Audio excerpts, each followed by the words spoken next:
Hello my dear family members, welcome back to our channel Ratna Competitive Exams Library. This is Ratna. So ee roju video lo manamu TET to DSC ki sambandhinchi social subject ki నూతన syllabus ప్రకారం మనకి exam కి వెళ్ళే ముందు ఈ ఒక్క video మీకు చాలా మంచి మార్క్స్ అయితే తెస్తుంది. సో మొత్తం పట్టికల గురించి అయితే క్లియర్ గా తెలుసుకుందాము. మన ఛానల్ ని ఎవరైనా ఫస్ట్ టైం విజిట్ చేస్తున్నారా? అలా అయితే మన ఛానల్లో అన్ని సబ్జెక్ట్స్ కి సంబంధించి క్లాసెస్ కంప్లీట్ చేసేసాను. Previous and practice bits videos complete చేసేసాను. అండ్ ఎగ్జామ్ హాల్ కి వెళ్ళిన తర్వాత తెలియని క్వశ్చన్స్ కి ఎలా ఆన్సర్స్ చేయాలి అనేది ట్రిక్స్ వీడియో కూడా చేశాను. అండ్ అలాగే ప్రతి సబ్జెక్ట్ కి సంబంధించి క్విక్ రివిజన్ మ్యారథాన్ వీడియోస్ అంటే సైకాలజీ మొత్తం ఒక వీడియో రూపంలో, అలాగే తెలుగు మొత్తం ఒక వీడియో రూపంలో, సైన్స్, సోషల్, మ్యాథ్స్ ఇలా అన్ని సబ్జెక్ట్స్, ట్రై మెథడ్స్ ఇలా అన్నింటికి సంబంధించి క్విక్ రివిజన్ మ్యారథాన్ వీడియోస్ చేశానమ్మా. అవి మీకు ఎగ్జామ్కి వెళ్ళే ముందు చాలా చాలా యూస్ఫుల్గా ఉంటాయి. అండ్ అలాగే ప్రతి సబ్జెక్ట్కి సంబంధించి 1000 బిట్స్ రూపంలో కూడా వీడియోస్ చేశా. సైకాలజీ మొత్తం 1000 బిట్స్, అలాగే సైన్స్ మొత్తం 1000 బిట్స్, సోషల్ మొత్తం 1000 బిట్స్, మ్యాథ్స్ మొత్తం ఇలా అన్నింటికి సంబంధించి ఆల్రెడీ చేసేసాను. అండ్ మెథడాలజీస్ విషయానికి వస్తే ప్రతి మెథడాలజీకి సంబంధించి 200 డేస్ చొప్పున వీడియోస్ చేశాను. అండ్ వీటన్నిటికీ కూడా మళ్ళీ టాపిక్ వైజ్గా బిట్స్ చేస్తున్నాను. ఆ వీడియోస్ లింక్స్ అన్నీ కూడా ఈ వీడియో డిస్క్రిప్షన్లో ప్రొవైడ్ చేస్తున్నాను. ఎగ్జామ్కి వెళ్ళే ముందు మీకు చాలా అంటే చాలా యూస్ఫుల్గా ఉంటాయి. ఒకసారి అన్నీ చూసుకొని వెళ్ళండి, మంచి స్కోర్ తెచ్చుకోవచ్చు మన వీడియోస్ ఫాలో అయితే మాత్రం. అండ్ అలాగే మన ఛానల్లోని అన్ని వీడియోస్ ఎటువంటి యాప్స్ లేకుండా ఫ్రీగా చేస్తున్నాను కదా. సో ఖచ్చితంగా మీ అందరి సపోర్ట్ ఇవ్వండి అమ్మా. మీరు ఎంతగా సపోర్ట్ చేస్తే అన్ని ఎక్కువ వీడియోస్ అయితే నేను ఇంకా చేయడానికి ముందుకి నాకు సహకరించినట్లు అవుతుంది. సో మన ఛానల్ని సబ్స్క్రైబ్ చేసుకుని వీడియోస్ నచ్చినట్లయితే ఖచ్చితంగా లైక్స్ చేస్తూ వీలైతే మీ ఫ్రెండ్స్కి షేర్ కూడా చేయండి. అండ్ మన ఛానల్లోని అన్ని వీడియోస్ ఎటువంటి యాప్స్ లేకుండా ఫ్రీగా చేస్తున్నాను. అండ్ మీకు ఇంకా ఎటువంటి వీడియోస్ కావాలన్నా సరే ఖచ్చితంగా కామెంట్ సెక్షన్లో మెన్షన్ చేసేయండి. ఆ వీడియోస్ అయితే నేను ప్రిపేర్ చేసేస్తాను. సో లేట్ చేయకుండా మనమైతే టాపిక్ని డిస్కస్ చేసేద్దాము. సో ఫస్ట్ పట్టిక మనం చూసుకుంటే చిహ్నం అండి. ఈ చిహ్నానికి చెరువు గుర్తుతో సూచిస్తాము. అలాగే ఇటువంటి చిహ్నం ఉంటే మట్టి రోడ్డుతో సూచిస్తాము. ఇటువంటి చిహ్నం ఉంటే తారు రోడ్డుని సూచిస్తాము. అలాగే మసీదుకి ఈ చిహ్నాన్ని వాడడం అయితే జరుగుతుంది. మీకు క్వశ్చన్స్లో ఇటువంటివి కూడా అడుగుతున్నారు, అందుకు నేను మీకు ఈ విధంగా తయారు చేయడం అయితే జరిగింది. ఇది నేను బిట్స్ రూపంలో ప్రిపేర్ చేయాలి అంటే ఇంకా టైం ఎక్కువ పట్టిపోద్ది, బట్ మనకి ఇప్పుడు అంత టైం అయితే లేదు. సో నెక్స్ట్ చిహ్నం ఏంటి? చర్చికి ఈ విధంగా చూపిస్తారు, బ్రాడ్ గేజ్ రైలు మార్గానికి ఈ విధంగా చూపిస్తారు, మీటర్ గేజ్ రైలు మార్గానికి ఈ విధంగా చూపిస్తారు, నివాస ప్రాంతాలకు వచ్చేసరికి ఈ విధంగా మనకి గుర్తు అయితే చిహ్నాన్ని చూపిస్తారు, చెట్టుకి ఈ గుర్తు వాడతారు, గుడికి గుడి గుర్తుని వాడతారు. సో జాగ్రత్తగా పరిశీలించండి 1-2 సార్లు. సో మీరు ఎటువంటి క్వశ్చన్ ఇచ్చినా సరే మీరు ఆన్సర్ అనేది ఈజీగా చేసేయగలుగుతారు. సో నెక్స్ట్ మనం చూసుకుంటే రంగు అండి. అంటే ఫర్ ఎగ్జాంపుల్ ముదురు ఆకుపచ్చ అనేది దేనికి వినియోగిస్తాము అని క్వశ్చన్ అడిగారు అనుకోండి, అడవిని మనము ముదురు ఆకుపచ్చతో సూచిస్తాము అని చెప్పుకోవచ్చు. అలాగే లేత ఆకుపచ్చ గడ్డి భూములు, గోధుమ లేదా మట్టి రంగు వ్యవసాయానికి అనువైన భూములకి సూచిస్తారు, పసుపు పచ్చ రంగు పంటలు సాగుతున్న ప్రాంతానికి సూచిస్తారు, ముదురు ఊదా పర్వతాలకు సూచిస్తారు, లేత ఊదా గుట్టలకు సూచిస్తారు, పసుపు పచ్చ భూములు పీఠభూమి చిత్తడి నేలకు చూపిస్తారు, లేత ఎరుపు రంగు బంజరు భూములకు సూచిస్తారు. ఫర్ ఎగ్జాంపుల్ ఇప్పుడు మనము ఒక పటం చూసామనుకోండి, ప్రపంచ పటం కానీ భారతదేశ పటం కానీ మన యొక్క రాష్ట్ర పటం కానీ, దాంట్లో మనకి కొన్ని గుర్తులతో సూచిస్తారు కదా, ఈ రంగుకి ఇది సూచిస్తున్నాము అని. ఈ విధంగా అయితే మీకు ఏ రంగుకి దేన్ని సూచిస్తారు అనేది ఈ పట్టిక ద్వారా మనము తెలుసుకోవచ్చు. నెక్స్ట్ ముదురు నీలం సముద్రాలు, తెలుపు ఖనిజాలు లభ్యమయ్యే ప్రదేశాలు, నలుపు సరిహద్దులు, లేత నీలము చెరువులు, నదులు, కాలువలు, బావులు వంటివి. అలాగే ఇదే విధంగా అన్ని క్లాసెస్ అన్ని సబ్జెక్ట్స్ కూడా కంప్లీట్ చేస్తానండి. ఆల్రెడీ సైకాలజీ కంప్లీట్ అయిపోయింది, సోషల్ కంప్లీట్ అయిపోయింది, మిగతా కూడా నేను త్వరలోనే చేసేస్తాను. అలాగే ఉపరితల ఛాయా చిత్రీకరణ అంటే ఏంటి? విమానాలు, హెలికాప్టర్లు వేడి గాలి బుడగలను ఉపయోగించి భూ ఉపరితలం నుంచి ఎత్తైన ప్రదేశాలకు వెళ్ళి భూమిని ఫోటోల రూపంలో చిత్రీకరించడం, దీన్ని మనము ఉపరితల ఛాయా చిత్రీకరణ అంటారు. కొంచెం గొంతు పాడైపోయింది. సో ఉపగ్రహ ఛాయాచిత్రాలు అంటే ఏంటి? అంతరిక్షంలోకి ప్రవేశపెట్టబడిన కృత్రిమ ఉపగ్రహాల ద్వారా తీయబడిన భూ ఉపరితల ఛాయాచిత్రాలు ఉపగ్రహ ఛాయాచిత్రాలు అవుతాయి.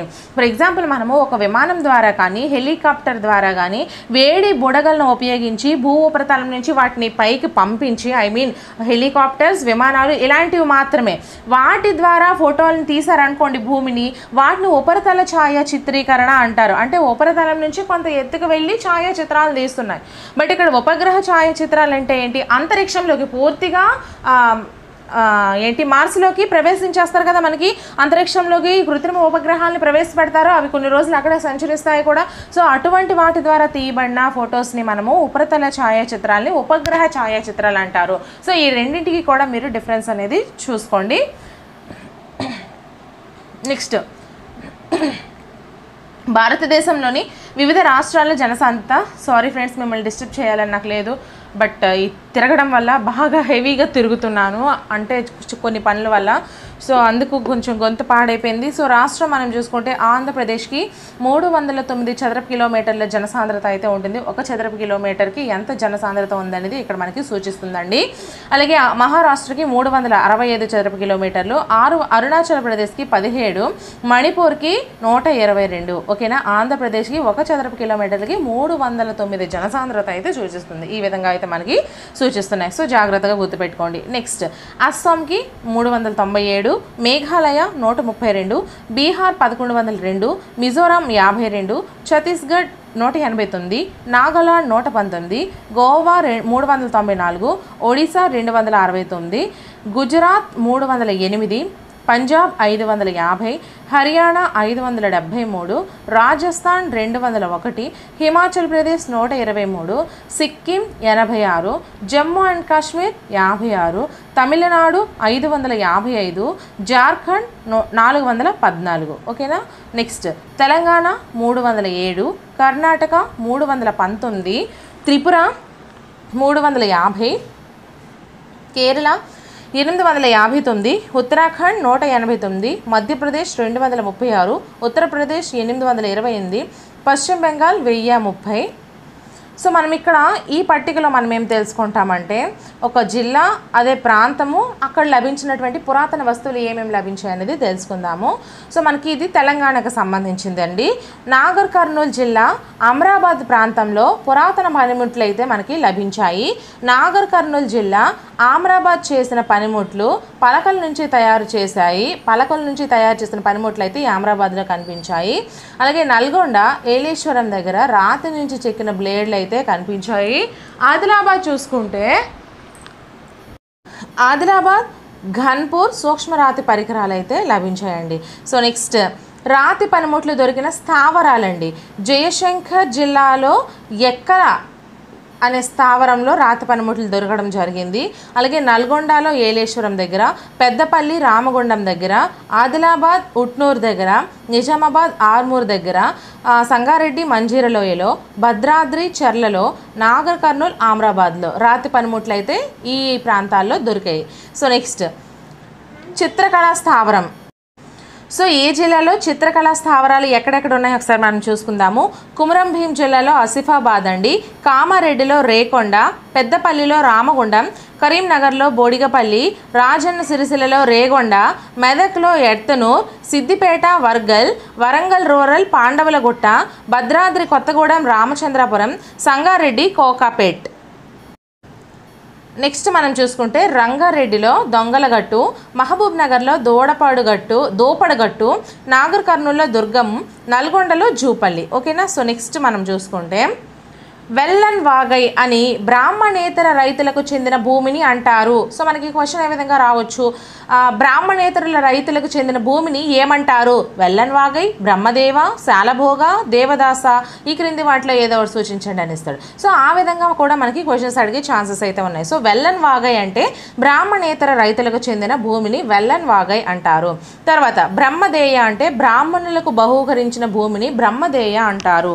నెక్స్ట్ శాలభోగ అంటే పాఠశాల నిర్వహణకు ఉపయోగించే భూమిని శాలభోగ అంటారు. నెక్స్ట్ దేవదాస తిరునామత్తుకని అంటే దేవాలయాలకు బహూకరించిన భూమిని దేవదాస తిరునామత్తుక్కని అని అంటారు. నెక్స్ట్ పల్లి చందం అంటే జైన సంస్థలకు విరాళం ఇచ్చిన భూమి. నెక్స్ట్ గ్రంథం పేరు, ఆ గ్రంథాన్ని రచించిన రచయిత గురించి ఒకసారి చూసుకుందాము.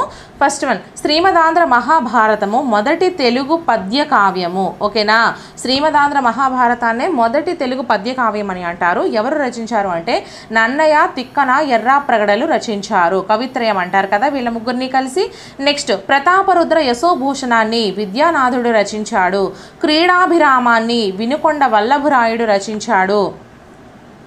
ప్రతాపరుద్ర చరిత్రని ఏకామ్రనాథుడు రచించాడు. సో నెక్స్ట్ మనం చూసుకుంటే అల్లసాని పెద్దన మను చరిత్రను రచించాడు. నంది తిమ్మన పారిజాతాపహరణాన్ని రచించాడు. ధూర్జటి శ్రీ కాళహస్తీశ్వర మహాత్మ్యాన్ని రచించాడు. తెనాలి రామకృష్ణుడు పాండురంగ మహాత్మ్యము, ఘటికాచల మహాత్మ్యాన్ని రచించాడు. అయ్యలరాజు రామభద్రుడు రామాభ్యుదయాన్ని రచించాడు. పింగళి సోరణ కళాపూర్ణోదయాన్ని రచించాడు. రామరాజు భూషణుడు వసుచరిత్రను రచించాడు. మాదయ్య గారి మల్లన రాజశేఖర చరిత్రను రచించాడు. నెక్స్ట్ సప్త సముద్రాలు ఏంటేంటి? శంకర సముద్రం, కానాయపల్లి, రంగసముద్రం, శ్రీరంగపురం, వీరసముద్రం, తాటిపాముల, మహబూపాల్ సముద్రం, పెబ్బేరు, కృష్ణా సముద్రం, సంకిరెడ్డిపల్లి, గోపాల సముద్రం, వెల్టూరు, రామసముద్రం, రాయిన్పేట. ఈ విధంగా అయితే మనకి సప్త సముద్రాలు ఉన్నాయండి. సో నెక్స్ట్ మనం చూసుకుంటే కట్టడము ఎవరు కట్టించారు, ఏ జిల్లాలో కట్టించారు? ఓరుగల్లు కట్టడాన్ని వరంగల్లో కాకతీయులు నిర్మించారు. గద్వాల్ని జోగులాంబలో సోమనాద్రి నిర్మించారు. గోల్కొండని హైదరాబాద్లో కులీ కుతుబ్ షా నిర్మించారు. రాచకొండ నల్గొండలో రేచర్ల సింగమనాయకుడు నిర్మించాడు. దోమకొండ కామారెడ్డిలో కామినేని వంశస్థులు నిర్మించారు. భువనగిరి యాదాద్రి జిల్లా త్రిభువన్ మొల్ల విక్రమాదిత్యుడు నిర్మించారు. దేవరకొండ నల్గొండలో రేచర్ల పద్మనాయకుడు నిర్మించాడు. ఖమ్మం జిల్లా ఖమ్మంలో కాకతీయ రాజులు నిర్మించారు. మెదక్ కోట మెదక్లో ప్రతాపరుద్రుడు నిర్మించాడు. ఫలక్నామా హైదరాబాద్లో సర్వికార్ ఉల్ ఉమ్రా నిర్మించడం అయితే జరిగింది. సో నెక్స్ట్ మనం చూసుకుంటే జిక్ర్ అంటే ఏంటి అంటే ఒక నామాన్ని కానీ సూత్రాన్ని కానీ జపించడాన్ని జిక్ర్ అంటారు. సామా అంటే ఏంటి? పాడడాన్ని సామా అంటారు. రక్స్ అంటే ఏంటి? నృత్యం చేయడాన్ని రక్స్ అంటారు. ఓకేనా. నెక్స్ట్ సంస్థ ఏర్పాటు చేసిన వారు, ప్రదేశము, సంవత్సరం గురించి చూసుకుందాము. ఈస్ట్ ఇండియా అసోసియేషన్ సంస్థను దాదాబాయి నౌరోజీ ఏర్పాటు చేశారు. లండన్లో ఏర్పాటు చేశారు. 1866లో ఏర్పాటు చేశారు.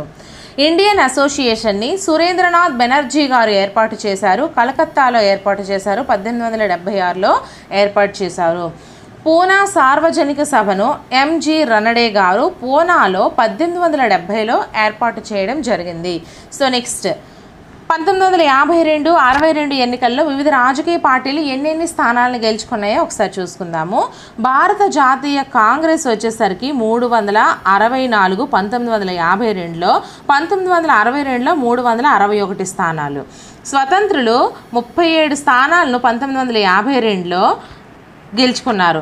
అలాగే భారత కమ్యూనిస్టు పార్టీ 1952లో 16 మంది, సోషలిస్ట్ పార్టీ 1952లో 12 మంది, కిసాన్ మజ్దూర్ ప్రజా పార్టీ 9 మంది, పీపుల్స్ డెమోక్రటిక్ ఫ్రంట్ 7 మంది, గణతంత్ర పరిషత్ 6 మంది, ఇతరులు మొత్తం 38 మంది. అలాగే రాజకీయ పార్టీలు ఇక్కడ భారత జాతీయ కాంగ్రెస్ 1962లో 301, భారత కమ్యూనిస్ట్ పార్టీ 29, స్వతంత్రులు 20, స్వతంత్ర పార్టీ 18, జనసంఘ్ 14, ప్రజా సోషలిస్ట్ పార్టీ 12, ద్రవిడ మున్నేట్ర కజగం 7, సోషలిస్ట్ పార్టీ 6, ఇతరులు 27. ఈ విధంగా అయితే 1952, 1962లో ఎన్నికల్లో వివిధ పార్టీలు గెలుచుకున్నటువంటి స్థానాలు ఉన్నాయండి. సో నెక్స్ట్ మనం చూసుకుంటే ఇక్కడ సంవత్సరాలు, ఆ సంవత్సరంలో జరిగిన సంఘటనలను చూసుకుందాము. 1950 జనవరి 26 రాజ్యాంగం అమలు జరిగింది.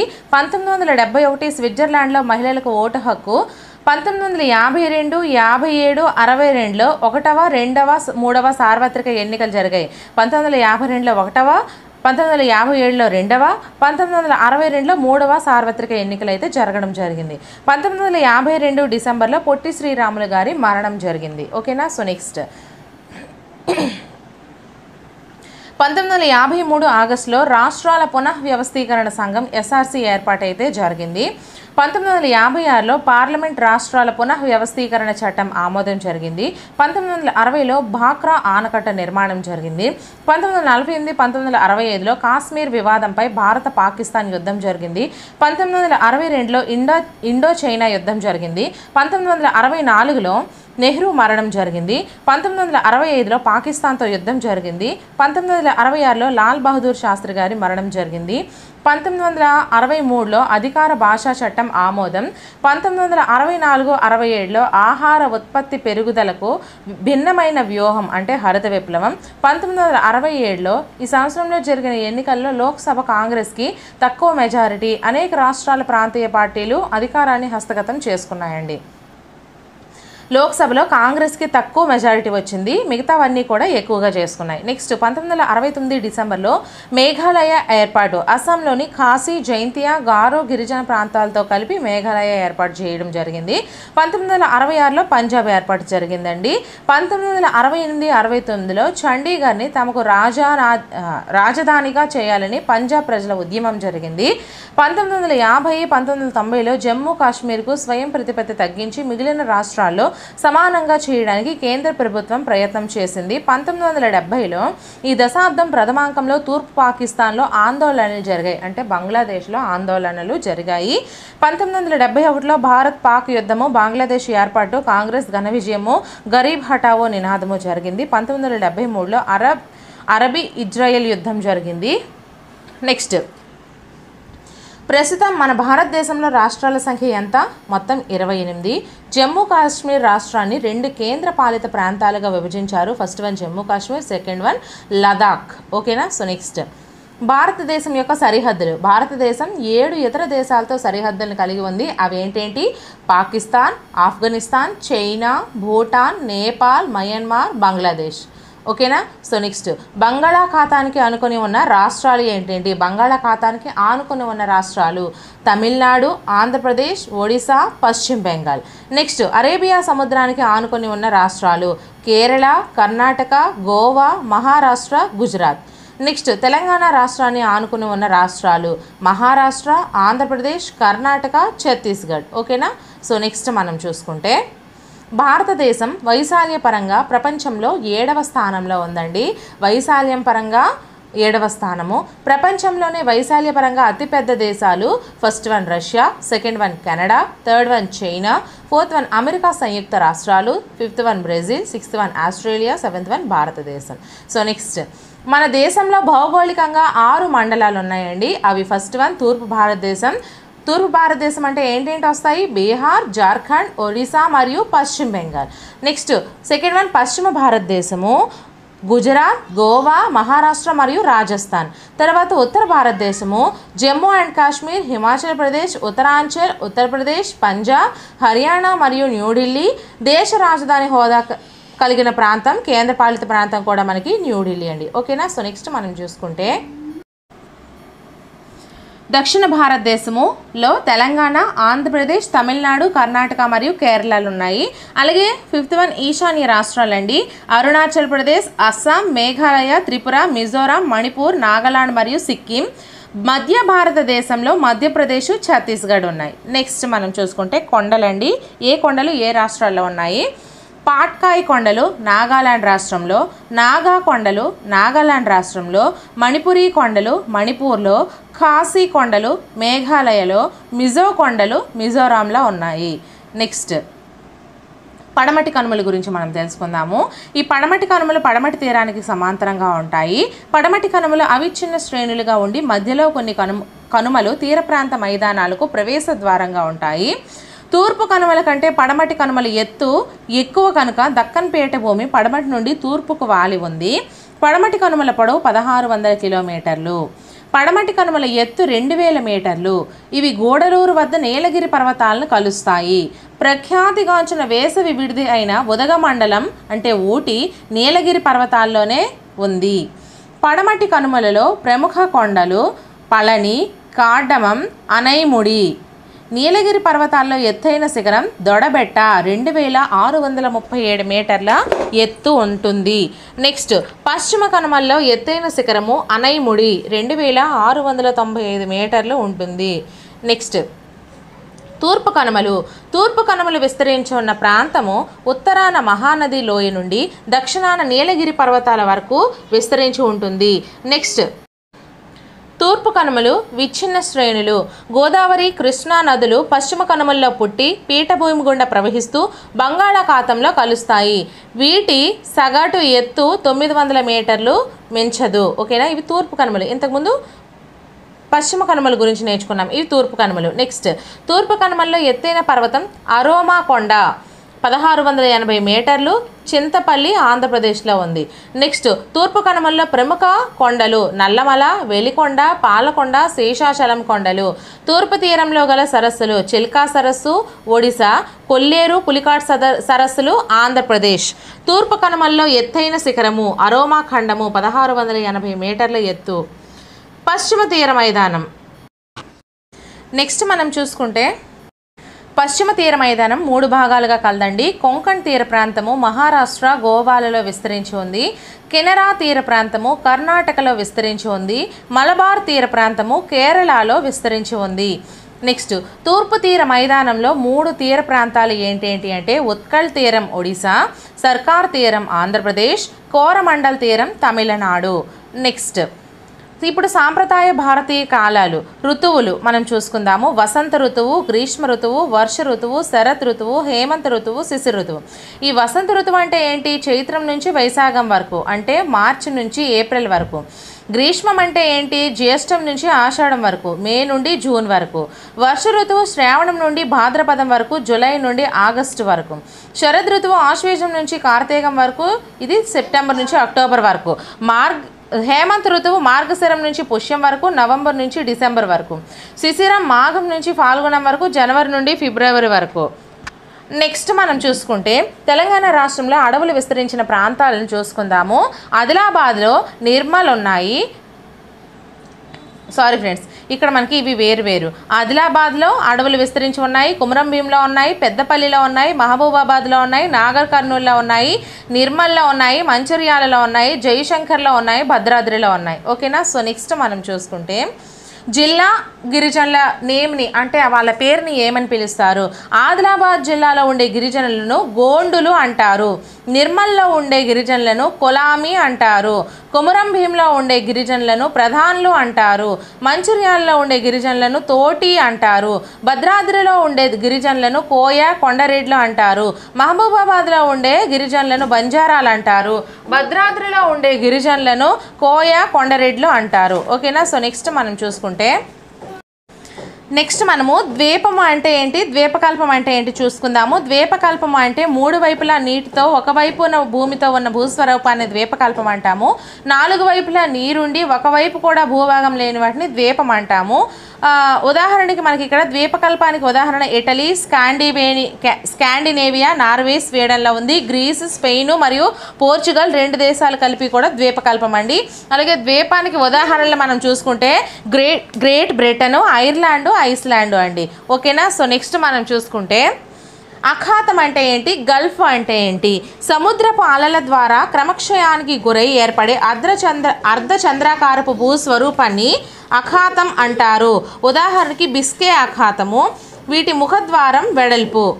ఓకేనా. నెక్స్ట్ గల్ఫ్ మనం చూసుకుంటే గల్ఫ్ అంటే ప్రధాన భూభాగంలోనికి చొచ్చుకు వచ్చిన సముద్ర భాగాన్ని గల్ఫ్ అంటారు. ఉదాహరణకి గల్ఫ్ ఆఫ్ బోత్నియా, బాల్టిక్ సముద్రం అతిపెద్ద గల్ఫ్ ప్రాంతం. వీటి ముఖద్వారం ఇరుకు. ఓకేనా. సో నెక్స్ట్ మనం చూసుకుంటే రైన్ నది ప్రవహించు దేశాలు ఏంటేంటి? Switzerland, Austria, Germany, France, Netherlands. అలాగే డాన్యూబ్ నది ప్రవహించు దేశాలు జర్మనీ, ఆస్ట్రియా. నెక్స్ట్ మనం చూసుకుంటే అలాగే ఇక్కడ డాన్యూబ్ నది ప్రవహించే దేశాలు జర్మనీ, ఆస్ట్రియా కాకుండా హంగరీ, క్రొయేషియా, యుగోస్లేవియా మొత్తం 5 ఈ యొక్క దేశాల గుండా ప్రవహిస్తుంది. నెక్స్ట్ మనం చూసుకుంటే కాస్పియన్ సముద్రం ఒక సరస్సు లాంటిది. వోల్గా నది ద్వారా జల రవాణాతో వ్యాపారం చేయడం కష్టము. భూమధ్య రేఖ, కర్కట రేఖ, మకర రేఖ ఎక్కడెక్కడ వెళ్తున్నాయో ఒకసారి చూసుకుందాము. భూమధ్య రేఖ గాబన్, కాంగో, డెమోక్రటిస్ అంటే జైరీ, రిపబ్లిక్ ఆఫ్ కాంగో అంటారు, Uganda, Kenya, Somalia, Sao Tome, Principe. ఓకేనా. నెక్స్ట్ కర్కట రేఖ ప్రవహించివి పశ్చిమ Sahara, Mauritania, Algeria, Libya, Egypt, Niger, Mali. Next మకర రేఖ నమీబియా, బోట్స్వానా, దక్షిణాఫ్రికా, మొజాంబిక్, మడగాస్కర్ వీటి గుండా ప్రవహిస్తుంది. నెక్స్ట్ మనం చూసుకుంటే ఇక్కడ మనకి భూమధ్య రేఖ పోవు ఖండాలు, దేశాలు గురించి ఒకసారి మనము చూసుకుందామండి. ఇక్కడ మనకి దక్షిణ అమెరికా ఖండంకి వచ్చేసరికి ఈక్వెడార్, కొలంబియా, ఆఫ్రికా ఖండానికి వచ్చేసరికి గాబన్, కాంగో, ఆసియా ఖండానికి వచ్చేసరికి మాల్దీవులు, ఇండోనేషియా, అలాగే మళ్ళీ ఇంకా కొన్ని ఇచ్చారండి. దక్షిణ అమెరికాకు వచ్చేసరికి బ్రెజిల్ అండి. అలాగే ఇక్కడ మధ్యలో ఏమి ఇచ్చారు, ఆఫ్రికా ఖండము, ఆసియా ఖండం కదా. ఆఫ్రికా ఖండంకి వచ్చేసరికి Democratic Republic of Congo, Uganda, Kenya, Somalia, Sao Tome, Principe. అలాగే ఇక్కడ ఆసియా ఖండంకి వచ్చేసరికి కిరిబటి. ఇవి మనకి భూమధ్య రేఖ. నెక్స్ట్ మనం చూసుకుంటే దక్షిణ అమెరికాలో చిలీ, అర్జెంటీనా, పరాగ్వే, బ్రెజిల్, ఆఫ్రికాలో నమీబియా, బోట్స్వానా, దక్షిణాఫ్రికా, మొజాంబిక్, మడగాస్కర్. నెక్స్ట్ ఆస్ట్రేలియాలో ఆస్ట్రేలియా. ఓకేనా. నెక్స్ట్ మనం చూసుకుంటే ముఖ్యమైన మహాసముద్ర ఆఘాతాలండి. ఆఘాతం పేరు ఛాలెంజర్ లేదా మెరియానా ఆఘాతము. పసిఫిక్ మహాసముద్రము, లోతు 11,022 మీటర్లు. నెక్స్ట్ ఆఘాతం పేరు ప్యూర్టోరికో లేదా నేవ్స్ మహాసముద్రం వచ్చేసరికి అట్లాంటిక్ మహాసముద్రము, 10,475 మీటర్లు.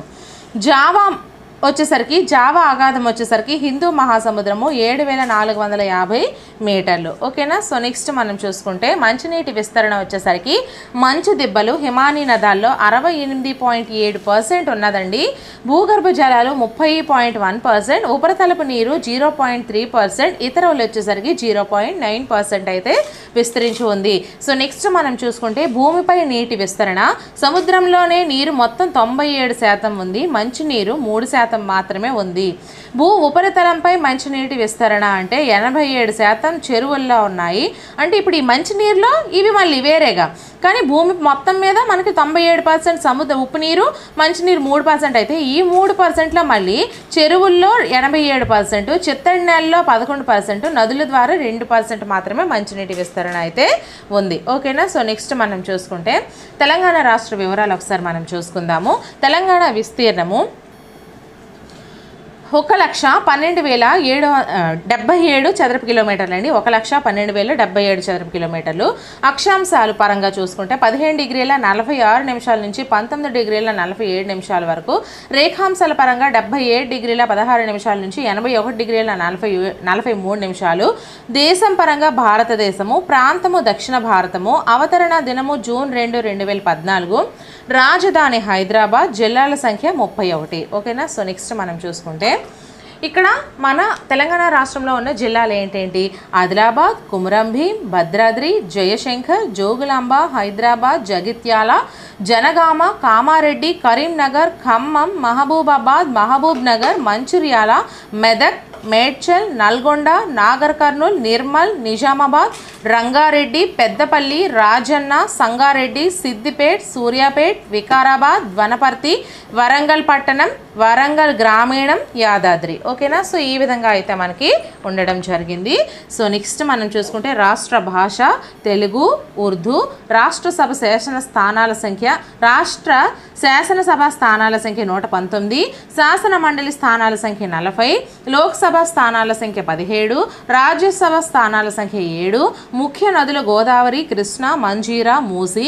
జిల్లా ప్రజా పరిషత్తుల సంఖ్య 9. ఓకేనా. నెక్స్ట్ మనం చూసుకుంటే మండల ప్రజా పరిషత్తుల సంఖ్య 443, మున్సిపల్ కార్పొరేషన్ల సంఖ్య 6, మున్సిపాలిటీల సంఖ్య 38, రెవెన్యూ మండలాల సంఖ్య 464, గ్రామ పంచాయతీల సంఖ్య 8,778, మొత్తం జనాభా 351.94 లక్షలు 2011 జనాభా లెక్కల ప్రకారం.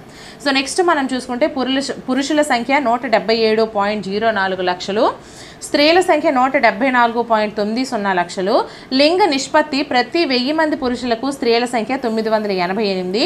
జనసాంద్రత 1 చదరపు కిలోమీటర్కు 307.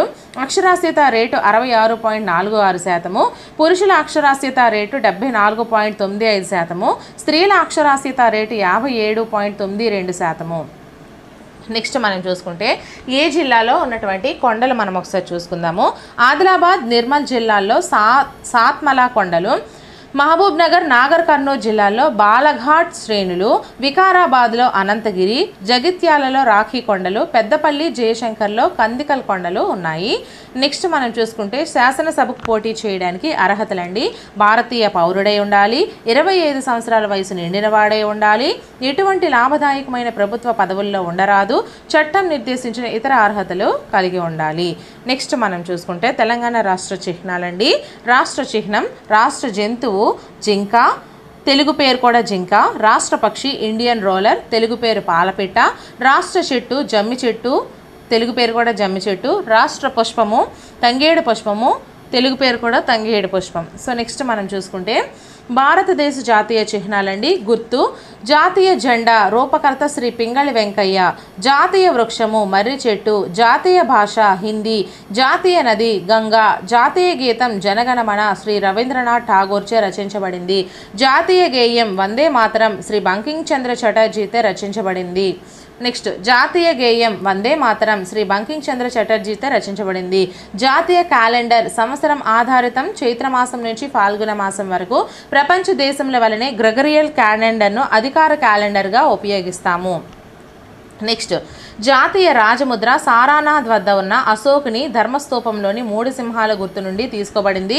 జాతీయ పుష్పము తామర పువ్వు. జాతీయ ఫలము మామిడి పండు. జాతీయ జంతువు రాయల్ బెంగాల్ పులి. జాతీయ పక్షి నెమలి. నెక్స్ట్ జాతీయ పక్షి నెమలి. జాతీయ జలచర జంతువు డాల్ఫిన్. జాతీయ వారసత్వ జంతువు ఏనుగు. భారత ప్రామాణిక కాలము 82.5 డిగ్రీల తూర్పు రేఖాంశ ఆధారితము. గ్రీనిచ్ ప్రామాణిక కాలం కన్నా మన దేశ కాలము 5 గంటల 30 నిమిషాలు ముందు ఉంటుంది. కొన్ని ముఖ్యాంశాలు మనం దీనిలో చూసుకున్నట్లయితే 2011 జనాభా లెక్కల ప్రకారం దేశ జనాభా 121 కోట్లు. దేశంలో గల భాషలు 1652. రాజ్యాంగం గుర్తించిన భాషలు 22. పార్లమెంటులో సభ్యులండి ఎవరెవరు ఉన్నారు, ఎంతమంది ఉన్నారు. లోక్సభలో ఎన్నుకోబడి సభ్యులు 543. లోక్సభలో నామినేటెడ్ సభ్యులు 2. రాజ్యసభలో ఎన్నుకోబడి సభ్యులు 233. రాజ్యసభలో నామినేటెడ్ సభ్యులు 12. పార్లమెంటు మొత్తం సభ్యులు 545 + 245 మొత్తం 790. నెక్స్ట్ తెలంగాణ రాష్ట్రంలో శాసనసభ సభ్యులు. శాసనసభకు ఎన్నికగాగు సభ్యులు ఎంతమంది? 119 మంది. శాసన మండలికి ఎన్నికగాగు సభ్యులు 40 మంది. భారతదేశంలో హిందువులు 80%, ముస్లింలు 13%, క్రైస్తవులు 2%. ఇతరులు సిక్కులు, బౌద్ధులు, జైనులు ఇవి భారతదేశంలో పుట్టాయండి. ఇక్కడ మనకి పర్సెంట్ ఇవ్వలేదు. ఇతరులు అనేవి మనకి సిక్కులు, బౌద్ధులు, జైనుల క్రిందకి వస్తారు. వీళ్ళు ఎంత పర్సెంట్ ఉన్నది నేను కనుక్కొని మళ్ళీ చెప్తాను. ఇతర దేశాలకు వ్యాపించిన మతము బౌద్ధ మతము. ఓకేనా. సో నెక్స్ట్ భారత అధ్యక్షుడు లేదా రాష్ట్రపతి. భారత సమాఖ్య అధిపతిగా అధ్యక్షుడు ఉంటారు.